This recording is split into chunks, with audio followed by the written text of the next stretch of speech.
Programme गपशप with नूर अमानुल्लाह के साथ मैं हूं आपकी मेज़बान नूर अमानुल्लाह। नाजरीन, हमेशा की तरह आज भी एक इंटरेस्टिंग पर्सनालिटी लिए आप सबकी खिदमत में हाजिर हुए हैं।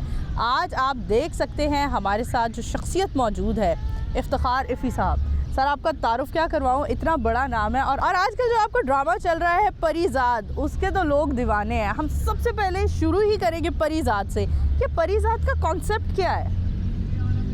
परीजाद हर उस नौजवान का ख्वाब है, क्योंकि मैं ख़ुद परीजाद था। अभी भी मैं बुढ़ापे तक कहीं ना कहीं परीजाद रहूँगा। मेरे अंदर ख्वाहिशें रहेंगी। और परीजाद एक ऐसी कहानी है कि वो आया, उसने देखा और फ़तह कर लिया। हम सब ऐसा चाहते हैं। ये सिकंदर आज़म के लिए कहा गया था, तो हम सब सिकंदर आज़म जैसी किस्मत चाहते हैं। लेकिन हम ये भूल जाते हैं कि सिकंदर आज़म बनने में अरस्तू का कितना बड़ा हाथ था, शहज़ादा फ़िलिप का कितना बड़ा हाथ था और उसकी मेहनत कितनी थी। बिल्कुल। तो ख्वाहिशें हैं जो बिक रही हैं। सर, हम आपसे जानना चाहेंगे आगे एपिसोड्स में क्या होने वाला है, जो डेफिनेटली आप हमें हरगिज़ नहीं बताएंगे। लेकिन हमें लगता है कि कोई हमला होने जा रहा है, कुछ ना कुछ। क्या परीजाद मरने जा रहा है? और अगर वो मर गया तो ड्रामा तो फिर ख़त्म हो जाएगा। आपके सवाल में आपका जवाब है। देखिए, मुझे नहीं पता कि आगे हमला होगा या नहीं होगा। लेकिन मैं ये आपको बताऊं कि हाशिम नदीम साहब बड़े कदावर और बहुत लिटरेरी आदमी हैं जिन्होंने ये ड्रामा लिखा। तो मेरा ख्याल है वो इसका वाइंड अप यकीनन एक ऐसा वाइंड अप करेंगे जिससे समाज को फ़ायदा होगा। अच्छा, वैसे अक्सर ड्रामाज में एंड पर हीरो मार दिया जाता है और बस डेथ रेट एक तो बढ़ते जा रहे हैं, सुसाइड लोग कर रहे हैं। और हमारे ड्रामाज में भी यही प्रमोट किया जाता है कि एंड पे कुछ नहीं मिला तो खुदकुशी कर लो। इस बारे में आप क्या कहेंगे? देखिए जी, मैं तो हमेशा से बहसियत लिखारी हैप्पी एंड का कायल हूँ। हाँ। वो जो कहते हैं ना, और फिर वो दोनों हंसी खुशी रहने लगे। हाँ, बिल्कुल। कुछ ऐसा वाइंड अप होना चाहिए जो मैं समझता हूँ, और मैं उम्मीद भी करता हूँ कि इसका वाइंड अप बहुत अच्छा होगा, जो काबिल कबूल होगा। हमें अपने कैरेक्टर के बारे में बताएं, कैसा महसूस कर रहे हैं और आपके दिल के कितना करीब है आपका कैरेक्टर?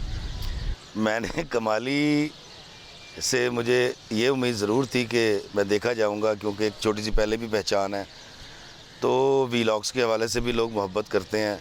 लेकिन इतना ज़्यादा हिट होगा, लोग इतना ज़्यादा पसंद करेंगे, इतना बड़ा फीडबैक आएगा, मैं तवक्को नहीं करता था। इसके लिए मैं आपके देखने वालों का, अपने देखने वालों का और उस नीली छतरी वाले का बड़ा शुक्रगुजार हूँ, इसने इतनी मोहब्बतों से नवाजा। बहुत खूब।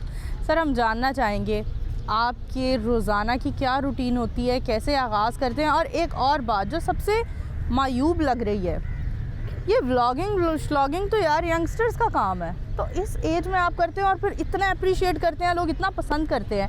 आइडिया कहाँ से आया? पिछले साल पेंडेमिक में जब लोग डर गए थे और लॉकडाउन लगा हुआ था और हम घर में भी एक दूसरे से हाथ नहीं मिलाते थे, तो अक्सर रात को अम्मी कहती थी मेरा सांस रुक रहा है, कभी बेगम कहती थी। तो मैं क्योंकि हमेशा से जॉगिंग करता रहा, बूढ़ा हुआ तो वॉक शुरू कर दी। तो मैंने सोचा कि क्योंकि रमज़ान में इफ्तारी से पहले मैं वॉक करता हूँ, तो पिछले साल इसी पार्क से मैंने वीडियो बनाना शुरू किया था। बग़ैर मास्क के एक पार्क में चलता हुआ आदमी आपको अगर कोई मुस्बत बात बताए जिसमें कोरोना का जिक्र ना हो, तो मैंने वो वीडियो जब बना के डाला तो मेरे पेज पे उसको 37,000 लाइक्स थे और 7K उसके ऊपर व्यूज़ आ गए। जब आए तो मैंने उसको बनाना शुरू कर दिया। दूसरी बात यह है कि शायद आपने फ़्लो में कहा कि मायूब लगता है, ऐसा नहीं है। मेरा भी ज़िंदगी में बूढ़े होने के नाते उतना ही हक़ है जितना जवानों का है। बिल्कुल। तो मैं ये समझता हूँ कि जो मैंने बाबों से लिया, जो मेरे माँ बाप ने मुझे सिखाया, जो इशफाक साहब जैसे बड़े लोगों से लिया, बिल्कुल।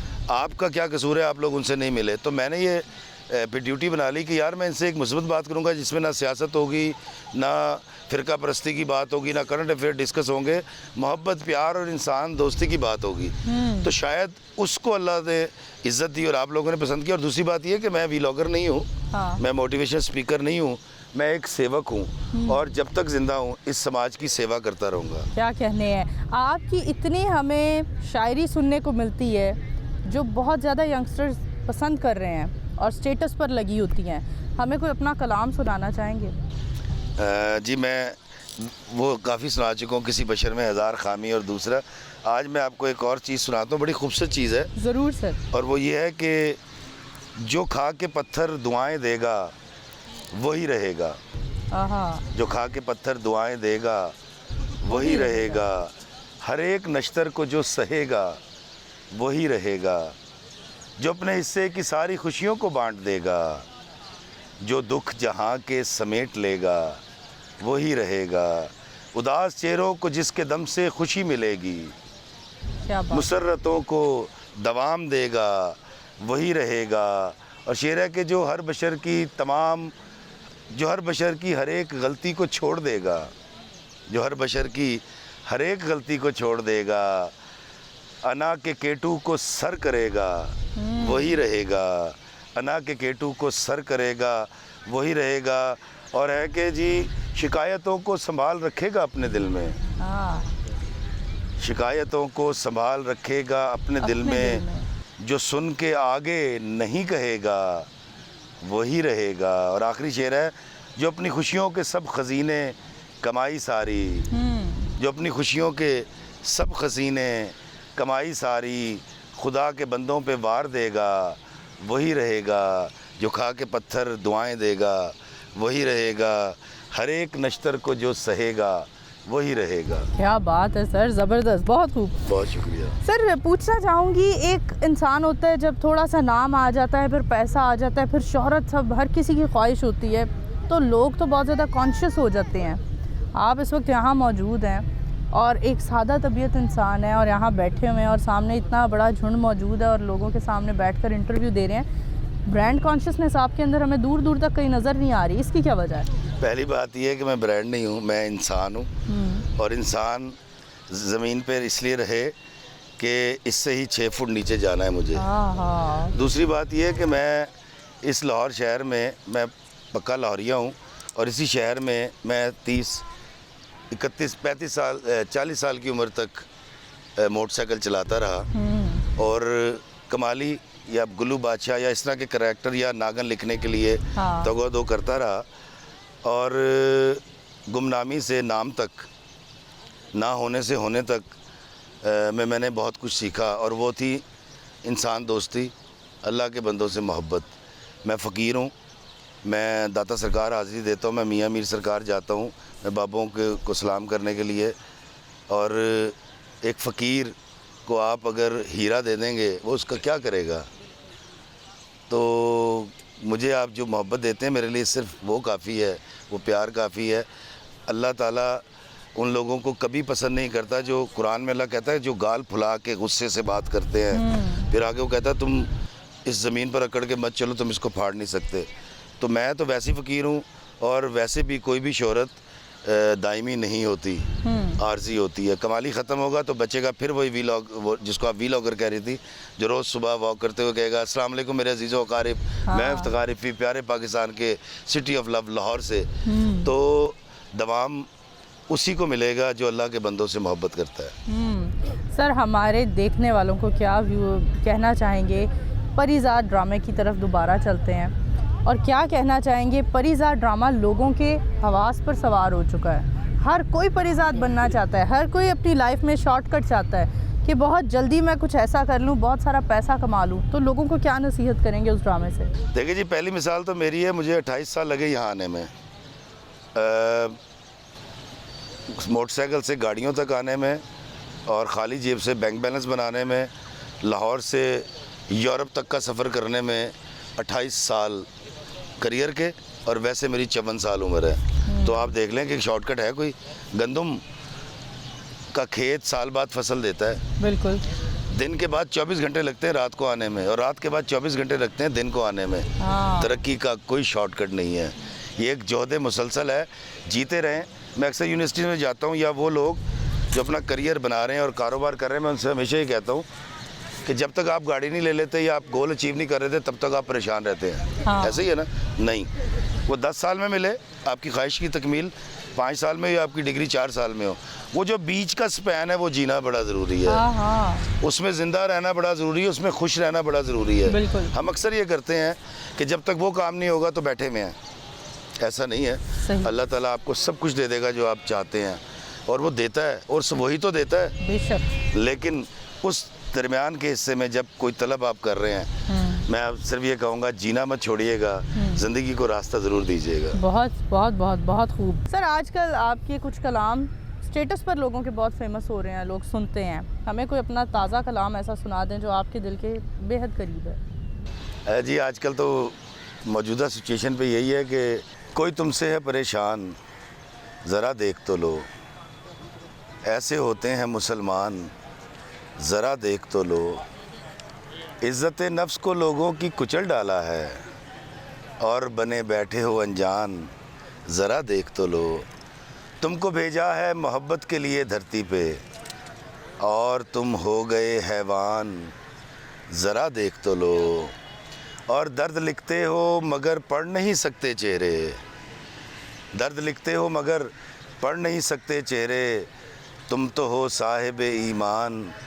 ज़रा देख तो लो, और कितने ही सख्त कलामी ने तुम्हारी मारे, कितने ही सख्त कलामी ने तुम्हारी मारे, ना करो ऐसा मेरी जान, ज़रा देख तो लो, ना करो ऐसा मेरी जान, ज़रा देख तो लो, कोई तुमसे है परेशान, ज़रा देख तो लो, ऐसे होते हैं मुसलमान, ज़रा देख तो लो। वंडरफुल सर, आपसे एक और बात जानूंगी, ये क्या कैरेक्टर है बहरूज करीम का? क्या ये साइंस की इजाद है? ना कोई आगे ना कोई पीछे। अच्छा, वाकई में आपने ठीक सवाल किया है कि उसका कोई भाई बहन चाचा ताया कोई तो होता जिसको वो जायदाद देकर जाता, लेकिन अगर वो उनको जायदाद देता तो फिर कहानी आगे नहीं चलती थी। हाँ। तो इसलिए मेरा ख्याल है क्योंकि हमने कहानी भी चलानी होती तो वो एक फिल्मी एज हम लेते हैं ताकि कहानी आगे चल सके, लेकिन सवाल आपका ठीक है। अच्छा, ये परीजाद किहो जो कैरेक्टर है, आप काला शह है लेकिन कुड़ियाँ सोनिया सोनिया पसंद करता है, ये क्या मतलब, क्या लॉजिक है इसके पीछे? इंसान को अपनी भी तो औकात देखनी चाहिए थी ना। नहीं, ऐसा है कि हर इंसान देखिएगा, याद रखिएगा कि माँ और आईना ये हमेशा झूठ बोलते हैं। परीजात की माँ अगर दिखाते जवानी में भी तो वो उसको सोना कहती, और आईना भी हमें रोज़ झूठ बोलता है। जब आईने के सामने खड़े होते, मैं आज भी इस टेंट के साथ जब आईना देखता तो मुझे लगता है यार मैं बड़ा स्मार्ट आदमी हूँ, बड़ा खूबसूरत हूँ। तो हम सब परीजात हैं और हम सब बहुत खूबसूरत हैं। अच्छा, मैं इसकी खूबसूरती को तस्लीम भी इसलिए करता हूँ कि अल्लाह ताला मेरा रब फरमाता है कि मैंने इंसान को बहुत खूबसूरत बनाया, तो इसलिए सारे खूबसूरत हैं। लेकिन वो आपने ठीक कहा, परीजात इश्क भी फरमाते हैं, काम भी कोई नहीं करते, और ख्वाहिशें भी बहुत बहुत बड़ी हैं जो कि अब उनकी पूरी भी हो रही हैं। लेकिन हाशिम नदीम साहब जैसा ज़ीरक आदमी और एक बड़ा राइटर यकीनन कोई ना कोई एक ऐसा सबक ज़रूर देकर जाएगा जो इस कौम के बच्चे ज़रूर सीखेंगे। बिल्कुल, हमें इंतज़ार है कि कौम के बच्चे कोई अच्छा सबक सीखें। फ़िलहाल तो कौम के बच्चे बहरूज करीम जैसा आदमी मांग रहे हैं कि हमें भी वो मिल जाए और हम रातों रात अमीर हो जाए। जैकपॉट लग जाए। जैकपॉट लग जाए। सर, ज़िंदगी का बहुत लंबा अरसा आप बानो आपा और इशफाक साहब के साथ रहे। ज़ाहिरी बात है आप एक जुमले में या किसी वाक़े में वो सारा निचोड़ नहीं बता सकते, लेकिन फिर भी हम आपसे जानना चाहेंगे क्या सीखा उनसे, कैसा पाया आपने उनको? मैंने एक जगह लिखा था कि लोहे का जंग और सूफ़ी का रंग एक बार चढ़ जाए तो नहीं उतरता। हाँ। तो ये वो दो बाबे थे जिन्होंने इस बेवकूफ़ को जीना सिखाया, ये बताया कि इंसान दोस्ती क्या होती है, ये बताया कि ज़िंदगी को गुजारना नहीं है, जीना है, आसूदगी से खुशी से दोस्ती करवा दी। और इशफाक साहब का अदब, बानो आपा का अदब जो लोग पढ़ते हैं या जो लोग जानते हैं वो बखूबी जीना सीख जाते हैं। सर, हमारी सोसाइटी में अब कोई ऐसे कैरेक्टर नहीं है, जैसे बानो आपा थी और बहुत सारे ऐसे कैरेक्टर्स थे, लेकिन अब सिखाने वाले लोग ना होने के बराबर हैं। क्या लगता है आपको, आने वाली जनरेशन में जब सिखाने वाले ही नहीं हैं तो कौन से किस किस्म के लोग प्रोड्यूस हो रहे हैं? देखें, मैं आपको एक बात बताता हूँ, जब आप गालिब को पढ़ते हैं ना तो ऐसा लगता है कि यार गालिब के बाद कोई शायर नहीं होगा। हाँ। जब आप अमानुल्लाह को देखते हैं तो आपको लगता है अब कोई अमानुल्लाह पैदा नहीं होगा। सही। जब आप हज़रत इल्लामा इकबाल की शायरी पढ़ते तो ऐसा लगता है कि कोई शायर अब पैदा होने वाला नहीं है, लेकिन ऐसा नहीं है। अल्लाह ताला ने अपनी इस धरती पर इतना खूबसूरत बैलेंस कर रखा है कि एक बड़े आदमी के चले जाने के बाद वो दूसरा बड़ा आदमी प्रोड्यूस कर देता है। हाँ। एक कॉमेडियन के जाने के बाद दूसरा कॉमेडियन उसकी जगह ले लेता है। एक लिखारी के बाद दूसरा लिखारी आता है। और अल्लाह ने अपनी इस धरती को इसी तरह खूबसूरती से सजाए रखना। जैसे आपने देखा होगा चौसे आम का जुलाई में हम सारा आम उतार लेते हैं, हाँ। साल बाद फिर आम आ जाता है। बिल्कुल। जब आप सारे बेर तोड़ लेते हैं बेरी से तो फिर बेर आ जाते हैं, ऐसा ही एक है। टाइम गुजरता है उसके बाद। तो ऐसा नहीं है। सूफिया कराम हर दौर में थे। पूरा पहले वक्तों में बिफोर इस्लाम सेंट हुआ करते थे, साधु संत फ़कीर हुआ करते थे। ये जो अल्लाह के बंदों से मोहब्बत करने वाले ये कभी ख़त्म नहीं होंगे। लेकिन अगर इनको तलाश करना है तो आप इसको अपने माँ बाप में तलाश कर सकते हैं। ये बाबे आपके घर में रहते हैं जो बग़ैर तनख्वाह के आपकी खिदमत करते हैं। ऐसा ही है।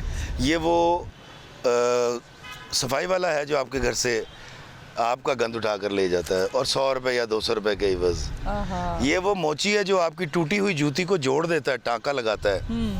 या ये वो रफूगर है जो आपकी फटी हुई शर्ट को उसी से धागे लेता है, उसी में से, हाँ। और वो उसको सी देता है। तो ये बाबे आने कभी बंद नहीं होंगे, ये मैं आपको बता दूं। और वैसे भी हमारी धरती तो बड़ी ज़रखेज़ है। बाबा बुल्ले शाह, मियाँ मीर सरकार, दाता सरकार, मतलब एक, मैं पूरे पाकिस्तान को मदीनातुल औलिया कहता हूँ। हाँ हाँ। तो ये आते रहेंगे। सही। सर हमें बताएं, नागिन ड्रामे के हवाले से क्या कहेंगे? आपका जो ड्रामा नागिन था उसमें भी हमें कोई हकीकत नहीं नज़र आती, कोई रियलिटी नहीं नज़र आती। क्या नागिन होती है? कभी देखने को नहीं मिली, लेकिन पूरी दुनिया, पूरी ख़वातीन सारी एक बड़ी तादाद में उसके पीछे चल पड़ी। हर किसी का मेकअप देखो नागिनों वाला। आप ट्रेंड चेंज कर देते हैं और वो हकीकत भी नहीं होती। इसके पीछे क्या कहेंगे? देखिए जी, पहली बात तो ये है कि नागन इस खित्ते की एक मिथ है। इस खित्ते का मतलब 47 से पहले हिंदुस्तान था। पाको हिंद की। पाको हिंद की बात कर रहा हूँ। इस खित्ते की मिथ है कि एक नागन है जो बदला लेने के लिए आती है और वो रूप भी बदल लेती है। बिल्कुल। लिखने के यौन राज हैं। आप रियल स्कूल ऑफ थॉट में भी लिखते हैं, फैंटेसी भी लिखते हैं, फेरी टेल्स लिखते हैं, जिस तरह एविटार है या जिस तरह डायनासोर है, वो तो नहीं है कहीं भी। तो इसके अंदर, नागन के अंदर, ये एक मिथ के ऊपर लिखा गया था और मैं बड़ा शुक्रगुजार हूँ जिन लोगों ने उसको पसंद किया था। अब हम जब जिन पे ड्रामा बनाते हैं या चुड़ैल पे, तो हमने तो चुड़ैल कभी भी नहीं देखी, हाँ। ठीक है ना। लेकिन ये सेंस इंसान में किसी गैर मरी ताकत को कबूल करने की हमेशा से मौजूद रही है। तो हम जब कोई भी हॉरर ड्रामा बनाते हैं तो गैर मरी ताकत को की मौजूदगी को कबूल करने की ताकत के बलबूते पर ही वो ड्रामे हिट होते हैं, वो उसको कबूल कर लेता है। अब आप देखें कि लोग जादू टोने वाले के पास भी जाते हैं, हालांकि जादू टोने का कोई मतलब आज करने वाला कोई भी नहीं मौजूद, क्योंकि अगर होता तो एक पार्टी का सरबराह दूसरी पार्टी के सरबराह को मरवा देता। मैं आपका दुश्मन था, मैं आपको मरवा देता, ऐसा है नहीं। तो इंसानी दिमाग के अंदर अल्लाह ने इतनी लचक रखी हुई है कि बहुत सारी चीज़ों को कबूल करता है। तो जिस तरह हमने अल्लाह पाक को नहीं देख रखा, लेकिन हम उसकी कुदरत को देखते हैं, उसको बगैर देखे मानते हैं। तो इसलिए नागन हिट हुआ था कि इंसान गैर मरई। आपने देखा, कहते यार मैंने डर जिया लग रहा है। हालांकि डर केड़ा, कब्रिस्तान में जाते हुए लोग डरते हैं रात को। बिल्कुल। मैं चला जाता हूँ वहाँ। ये हो सकता है कि कोई बंदा खंजर लेकर मुझे लूटने आ जाए, अदरवाइज वो तो बेचारे कब्रों में पड़े हुए, उन्होंने हमें क्या कहना है। ऐसा ही है, ऐसा ही है। आपकी बुक्स, 2 बुक्स आपने पब्लिश की और अब्रॉड से की, अब तीसरी भी आप पब्लिश करने जा रहे हैं और अब्रॉड से ही करेंगे। अब्रॉड से पब्लिश करने की वजह? देखिए, जिस तरह एक यूएसपी होती है ना, आप घी बेचने के लिए या सिम बेचने के लिए एक उसकी यूएसपी, यूनिक सेलिंग पॉइंट बनाते हैं, उसका एक स्लोगन बनाते हैं। तो मैंने ये सोचा कि मेरे पास अगर अल्लाह ने थोड़ी सी इतनी ताकत दे रखी है, मैं बहुत अमीर तो नहीं हूँ लेकिन मैं शाह खर्च आदमी हूँ। मैं खर्चते हुए सोचता नहीं हूँ। उसकी वजह यह है कि मुझे बिल्कुल नहीं पता मैंने कल रहना है या नहीं रहना, इसलिए मैं जोड़ता नहीं हूँ। तो मैंने चिकड़ छोले यूके से जाके पब्लिश की और वहाँ 10 बड़े शहरों में वहाँ की तंजीमों ने, जो अदबी तंजीमें, उन्होंने उसकी तकारीब की। फिर जब मैं वापस आया तो मैंने ट्रैवल लॉग लिखा, सफ़रनामा, यूके यात्रा, मैं उसको भी वहीं ले गया। अच्छा, ये दोनों किताबें मैंने अंग्रेज़ी ज़बान में भी ट्रांसलेट करवाई हैं, ठीक है, ताकि वो बच्चे जो अंग्रेज़ी ज़बान जानते हैं वो पढ़ सके, जो उर्दू से नाशना है। और अब तीसरी किताब, ये जो मैं वीडियोस बनाता हूँ पार्कों में, मेरे अजीज़ो कारिब के नाम से आ रही है, वो भी आजकल ट्रांसलेट हो रही है और मार्च में मैं उसको भी लेके जा रहा हूँ। सिर्फ ये है कि USPR हम इन चीज़ों को बड़ा पसंद करते हैं। उन्हें पाया कि इसी वो केड़ी गड्डी ते आया सी, तो मैं कहा चलें यार इनकी इस हिस्से लतीफ़ की भी तशफ़ी कर दें। सही। ये चिक्कड़ छोले किस किस्म का नाम है? क्या उसके अंदर डेफिनेटली जब नाम रखा होगा तो गोरियां नु तो दसना पिया होगा कि चिक्कड़ छोले हैगा कि ये। हाँ, तो क्या ये नाम बुक का क्या सोच कर रखा? देखिए जी, इसकी 3-4 वजूहत है। एक तो वो यूएसपी यूनिक सेलिंग पॉइंट है, चिकड़ छोले है कि हाँ है कि ये यार। अब सवाल पैदा हो गया। अब ये सवाल ही ना करती अगर इसका नाम होता अदम के मुसाफिर, अदू की ख्वाहिश, कुछ भी ऐसा कोई नाम होता। बिल्कुल। तो एक तो ये था यूनिक सेलिंग पॉइंट। दूसरा ये था, मैंने दरअसल 2017 में एक राइटअप लिखा, फेसबुक पे डाला। शॉर्ट ये था कि मुझे मेरे अब्बा ने फरमाइश की और मैं चिकड़ छोले लेने गया और वहाँ देर है। अच्छा। उस ड्यूरेशन में चिकड़ छोले आने के दरमियान मेरी और जो रेडी वाले की टॉक हुई थी, उसमें मैंने एक मजमून लिख दिया। ठीक है। और उसका वाइंड अप बड़ा अच्छा था कि जब मैं चिकड़ छोले लेके घर पहुँचा, मैं ये चाह रहा था कि चिकड़ छोले मैं ले जाऊं, कहीं मेरा कोई भाई उठ गया और अब्बा ने उससे फरमाइश कर दी तो मेरे हाथ से नेकी का मौका निकल जाएगा। सही। तो वहाँ जब मैं चिकड़ छोले लेकर पहुँचा और अब्बा जी से दुआ समेटने के बाद मैंने अपने हिस्से के चने अपनी बीवी से मांगे, तो पता चला कि मेरे हिस्से के चने मेरे बच्चे खाकर स्कूल चले गए हैं। अच्छा। जाने कितनी बार मैंने अब्बा के हिस्से के चने खाए होंगे। आहा। ये उसका वाइंड अप था। तो लोगों के दिल में उतर गया। लोगों ने उसको बाबा जी इशफाक साहब के नाम से शेयर किया, मेरा नाम काट दिया। आहा। वहाँ से पहली दफ़ा मुझे एहसास हुआ कि मेरे कलम में इतनी ताकत है कि मेरे लिखे को लोग अशफाक साहब का लिखा समझ रहे हैं। सही। वहाँ से मेरे जहन में आइडिया आया था कि यार ये इन मज़ामीन को कंपाइल करके मुझे किताब शाया करनी है। तो वहाँ से तीसरी बात यह है कि मैं अरबी ब्लड हूँ, मेरा ताल्लुक़ अरब से है मेरे बड़ों का। तो 300-400 साल से हम पंजाब में रहते हैं। ठीक। मेरे आबा अजदाद, और इस पंजाब ने मोहब्बत दी, प्यार दिया, इज़्ज़त दी, अपनी बाहों में समेट के रखा। और मरने के बाद इसी धरती में समा जाऊंगा। मैं इस पंजाब की धरती को ट्रिब्यूट पेश करना चाहता था। और पंजाब का दिल लाहौर, लाहौर की मशहूर ज़माना डिश चिकड़ छोले। चिकड़ छोले। सही बात है। यहाँ चलेंगे ब्रेक की तरफ, हमारे साथ रहिएगा।